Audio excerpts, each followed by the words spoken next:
Hi, Dr. Pat here again, back with another video blog on competencies of coaching based on the International Coach Federation.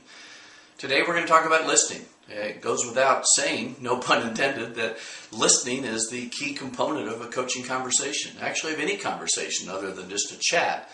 Coaching is a unique conversation that two people have together, with one being the designated coach and one being the client or coachee or person being listened to, whether it's formal or informal.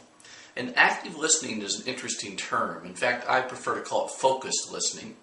But active works. Active listening was actually created by Tom Gordon back in the days of parent effectiveness training, based on some of the early work of Carl Rogers. So effective listening as a helper has been around for a long time.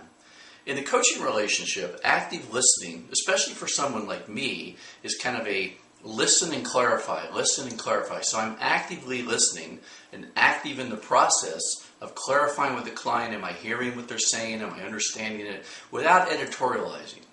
So I'm repeating their words, but I'm also stretching it a little bit, checking out with them if I'm getting it. So I'm active in the process of listening. I'm not just listening, nodding my head and allowing more conversation.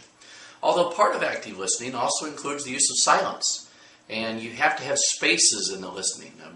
Benjamin Zander, who is the director of the Boston Philharmonic, I've heard on a couple occasions at coaching conferences brilliantly say that beautiful music is made by the spaces between the notes.